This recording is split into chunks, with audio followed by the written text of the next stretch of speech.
The Radio Memories Network is brought to you in part by Liberated Syndication, podcast publishing made easy, libsyn.com. That's LIBSYN.com. Welcome to the Old Time Radio Network Suspense Stories. Are you ready for a thriller, chiller, or the macabre? We invite you to enjoy stories that will keep you in suspense. We now go back to the early days of radio and our imaginations with our featured suspense presentation. Suspense.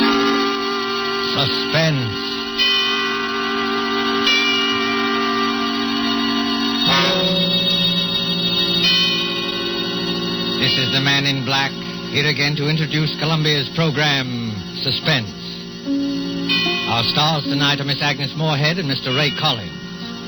You have seen these two expert and resourceful players in Citizen Kane, The Magnificent Amberson, in which Miss Moorehead's performance won her the 1942 Film Critics Award. Mr. Collins will soon be seen in the Metro-Goldwyn-Mayer Technicolor film, Salute to the Marines. Miss Moorehead and Mr. Collins return this evening to their first love, the CBS microphone, to appear in A Study in Terror by Lucille Fletcher, called The Diary of Sophronia Winters. The story told by this diary is tonight's tale of suspense.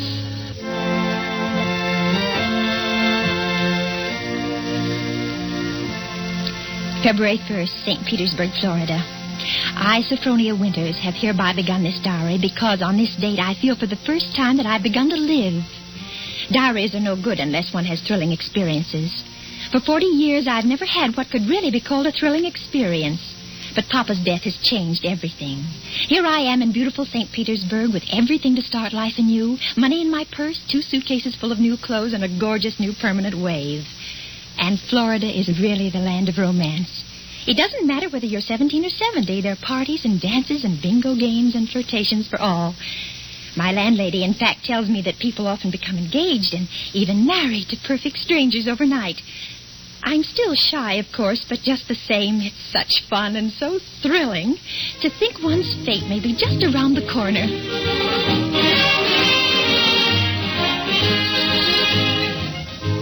February 3rd. Oh, diary, it is beginning. This morning when I came out of my lodging house to go down to the beach, I noticed a man, a thrilling-looking man, sitting across the street on a bench. It was just as though he were waiting for me, because when I came out, he sort of started up as though he knew me. Of course, I didn't speak first, but I knew the minute I started down the street that he was following me. Well, I got to the beach and sat down with my magazines, and suddenly there he was, strolling toward me with a broad smile. Well, sitting out here all by your lonesome? Oh, yes, I am. Didn't I see you last night over at the Starfish Tea Room? The Starfish Tea Room? Mm-hmm. Oh, yes, I was there yesterday. But it was so crowded, I'm afraid I don't recall. Mighty nice cuisine they've got over there. Mind if I sit down beside you? Oh, not at all. Oh, just a minute. Sit on this magazine. The beach is so sandy. Oh, sand doesn't bother me. I'm from Maine, you know. We get plenty of sand up there. Do you? You've been down here at St. Pete long? Oh, just 3 days. 3 days? That's a long time. Mm-hmm. It's a wonder I didn't spot you before. Oh, Mr. Johnson's the name, Hiram Johnson. Oh. I come from Green Harbor, Maine. Run a big hotel up there summers. Oh. Well, that's my whole history in a nutshell. My name's Sophronia. Sophronia Winters. Sophronia? Uh-huh. Well, you know, that's quite a coincidence. My sister-in-law's name was Sophronia. Oh? Sophronia Johnson. You ever heard of her? She looked quite a bit like you, too. Sophronia Johnson? No, I'm afraid I haven't. Who was she? Someone very famous?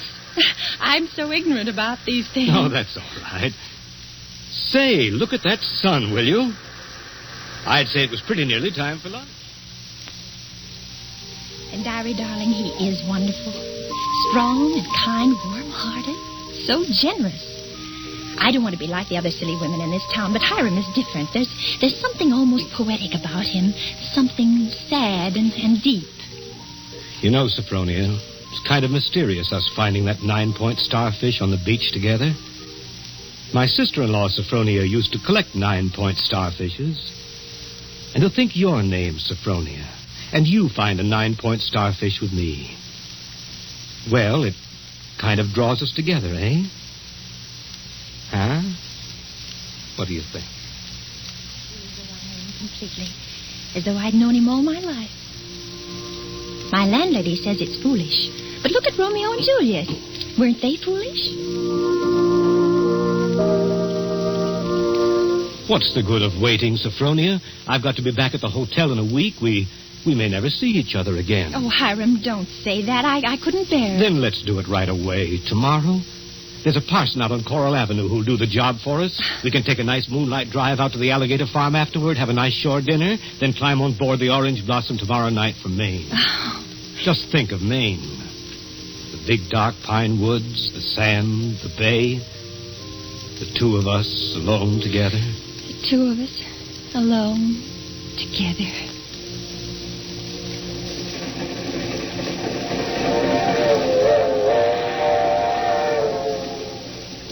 February 7th, on board the Orange Blossom. I was married in a wedding dress of Alice blue moiré, with a frill of white organdy at the collar and wrists, and a rhinestone belt buckle. Hiram sent me talisman roses. I'm pressing one precious flower between the pages of this diary for luck. On this bend in a couple of minutes. Bags heavy? No, not particularly, dearest. Oh, I can't get over that taxi man at the station. Imagine his insolence, saying he couldn't drive us over. Maybe he didn't have any gas. It happens sometimes around here. Well, anyway, I'm glad the weather's so mild. Can you imagine what it would be like in a blizzard? There's the place. Oh, wait a minute. I don't want to look until I put down these bags. Now, where? There. Through those big pine trees. Oh, it is big, isn't it? 125 rooms. So many fire escapes and balconies and porches and towers. I stayed in a hotel like that once years ago with Papa. It was very fashionable then. My grandfather built that place 50 years ago. Hasn't been changed much since. No? Well, of course you've put in modern plumbing. Not yet. Here we are. Walk in. Oh, what's that? Just a foghorn out in the bay. Fog? We get it almost every night in this kind of weather. What are you locking the gate for? Why not? There's nobody coming in after us. Or going out again for a while. But I thought you said the hotel. The hotel's empty.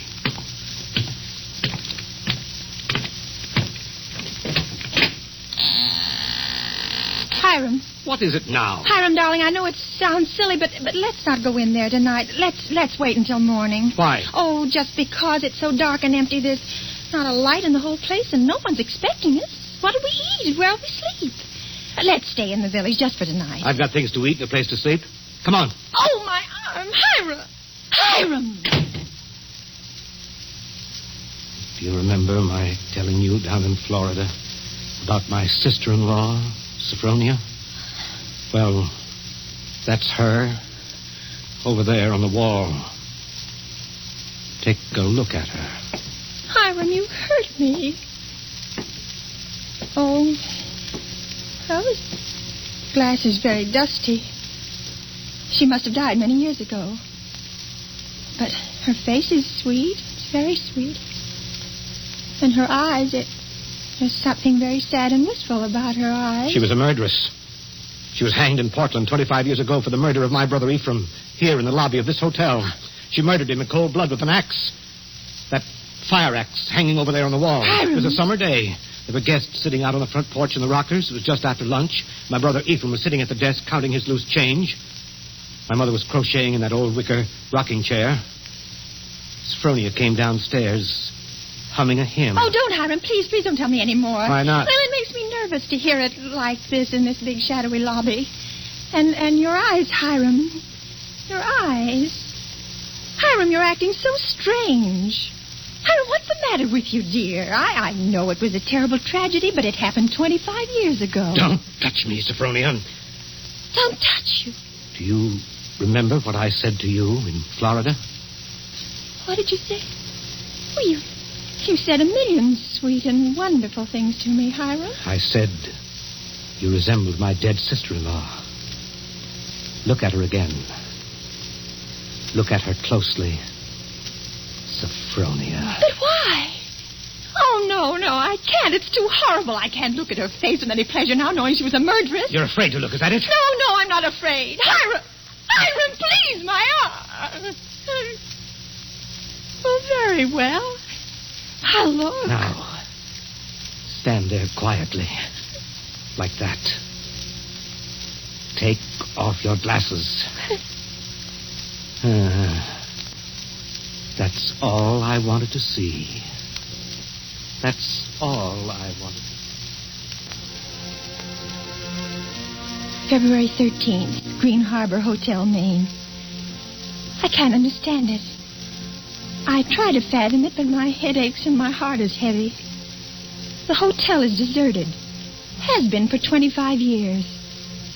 Everything is covered with spiders and cobwebs. Great dining room with its oak woodwork is alive with rats. And a row of broken rocking chairs on the front porch faces emptily out to sea. Does he mean this to be my home? He's downstairs in the shabby parlor, off the lobby, playing the harmonium.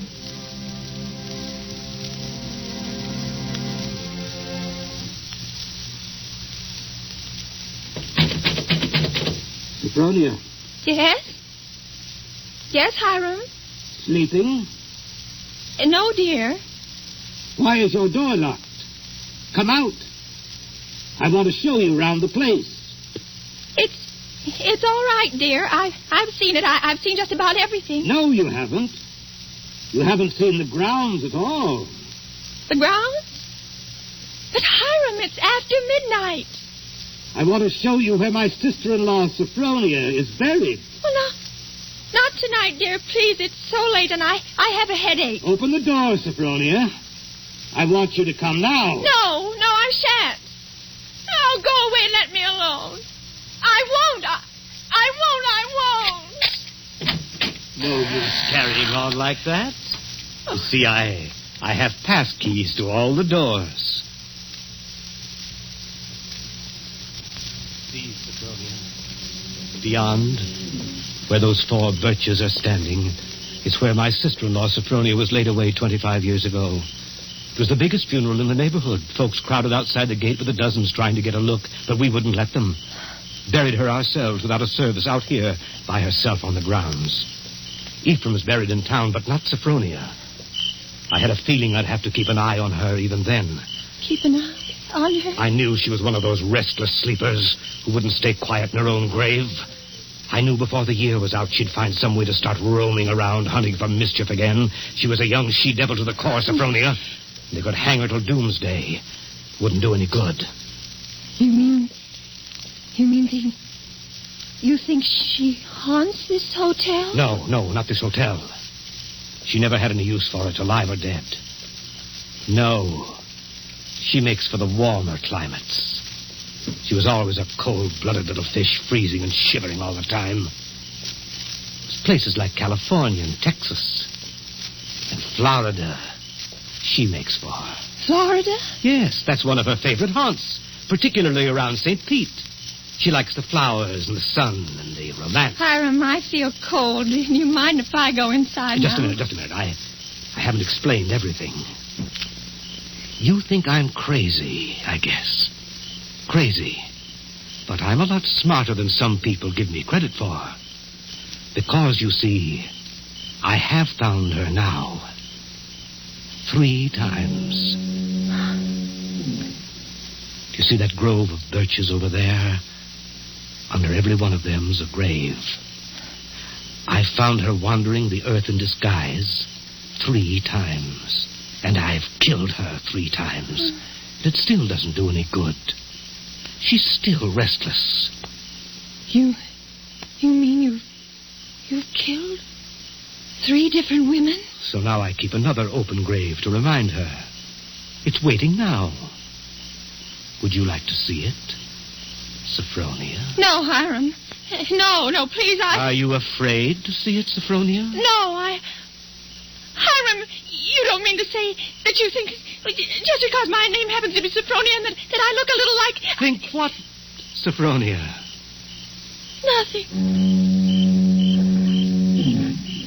February 14th. My mind is made up. I made a terrible mistake, and I must get away from this place. I must get away from Hiram as quickly as I can. It should be easy. There's no fog today. If I can only escape from the hotel, I can run and hide in the pine woods. No. I shall wait for dusk, when he generally sits down in the parlor and plays the harmonium. I can hide a little earlier in one of the deserted rooms, and then, when his back is toward the lobby, slip out the front door.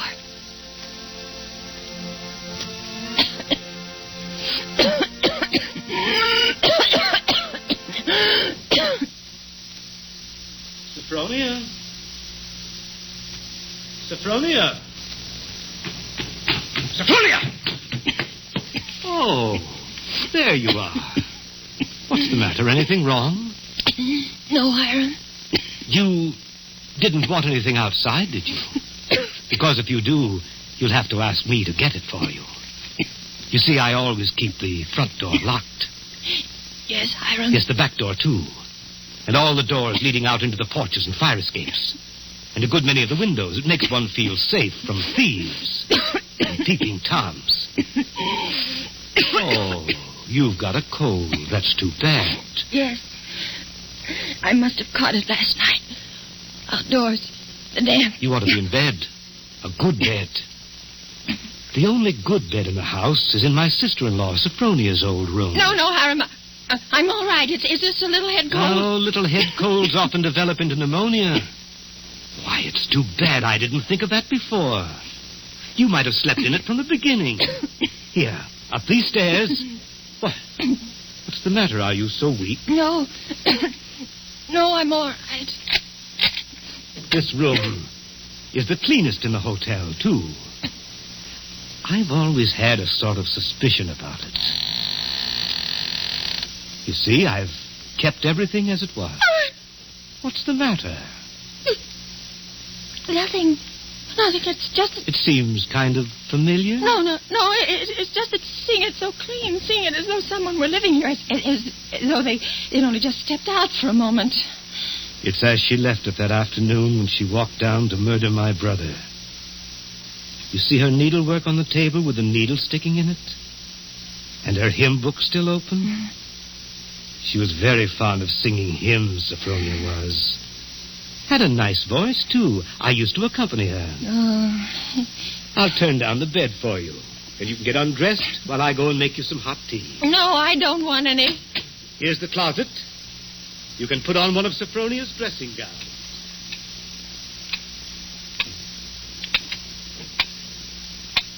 Diary, I'm beside myself. I shall go mad. 2 hours have passed since he locked the door upon me. Night's fallen and I'm alone. Alone in this horrible room with its hideous little mementos of death. I'm sitting here at her little wicker table trying to be calm, trying to write this. Somehow, when one writes about a thing, it doesn't appear so real. My hand is just brushed against her needlework. Her hymn book. Where they still lie, waiting. I can bear having them near me no longer. I must get them out of sight. Anywhere. In that closet. A bureau.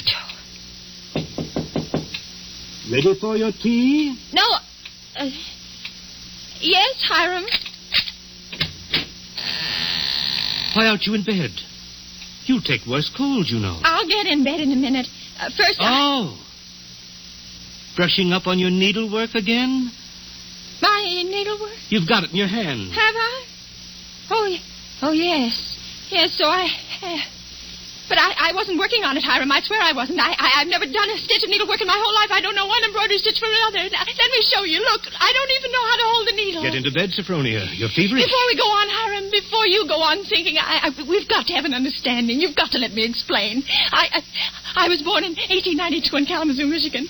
My name is Sophronia, that's true, but they name lots of people Sophronia. I was named for my grandmother. She had just died. No, you've got to listen to me. I've lived in Kalamazoo all my life. If you'd only just write a letter or send a wire. Well, I've never heard of Green Harbor in my whole life. I never went anywhere. For almost 10 years, I stayed home day in and day out nursing Papa. He had a stroke. I wasn't out of the house. It was the red brick house with the green shutters.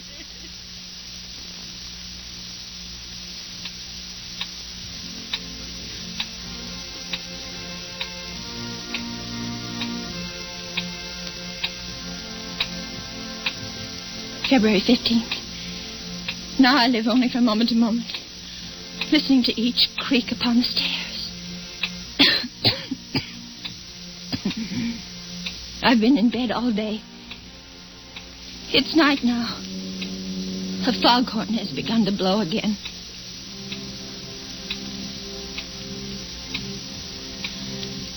February 19th. I woke up early this morning after a wretched night, and the date was burning in letters of fire in my brain. If he's planning to kill me, it'll be today. But the hours have been crawling on. It's almost midnight. Oh, why, if he's going to kill me, doesn't he do it at once? Why does he torture me like this? I'd rather be dead than sit here in this room one moment longer. I can't bear it. If he doesn't come in 5 minutes, I shall force him to come. I shall beat on the door. No. Rather let me sit quiet praying that he doesn't come. Oh, I want to live. I want to live.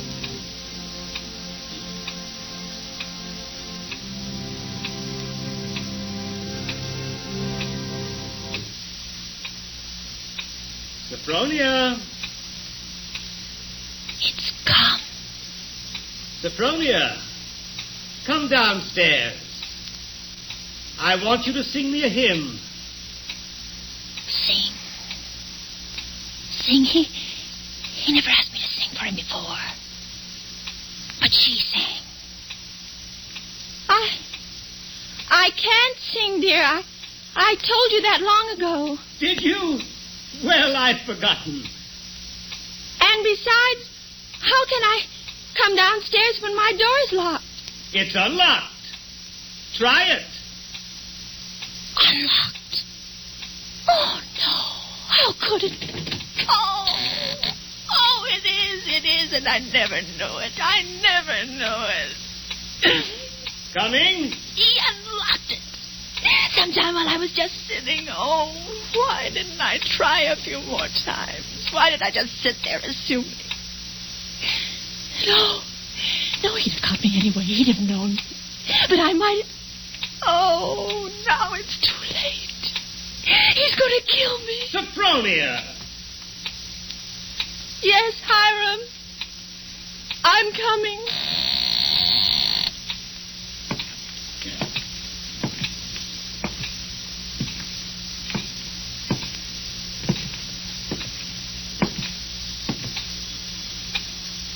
Hiram, where are you? In here. In the parlor. What are you doing there, Hiram? Waiting to hear you sing. You're at the harmonium? Yes. All right. I'll sing. I haven't sung in years, but I might as well. I'll sing for you out here in the hall. My voice will carry better. It always did carry better in the hall, didn't it, Sophronia? So you remember that, too. Of course, you know both the front and back doors are locked. Play a few bars, Hiram, dear, to warm me up. Shall I sing, too, Sophronia? Would you like me to sing along with you? If it pleases you, Hiram. Work, for the night is coming. Work in the morning sun. Work, for the night is coming. When man's work is done. Work while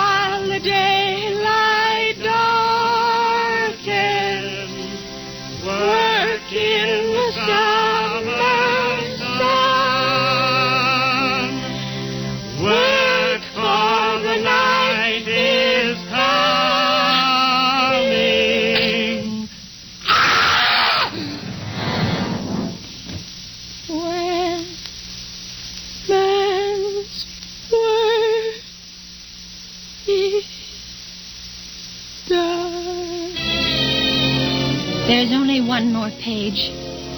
Shall I read it to you? Yes, go ahead. March 22nd. I've been sick, I think, for a very long time. The pages of my diary are blank, but I shall take you out again for a diary today and start you over again. No, I shall never look back at the other pages. I shall only write on and on about this beautiful place, so that no one reading this diary will ever know that I did it.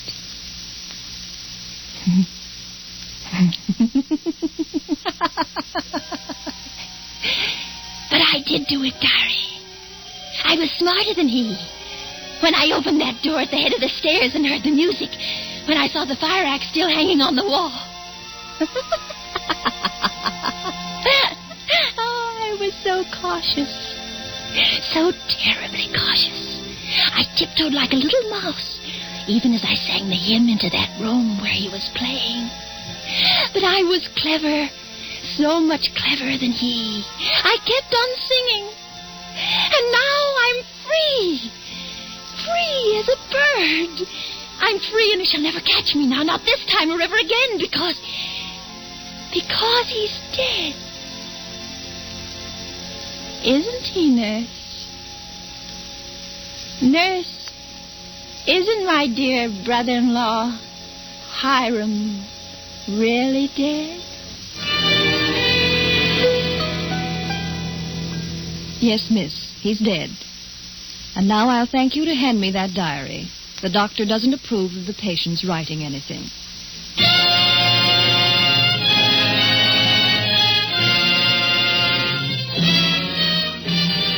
And so closes The Diary of Sophronia Winters, starring Agnes Moorehead and Ray Collins. Tonight's tale of suspense.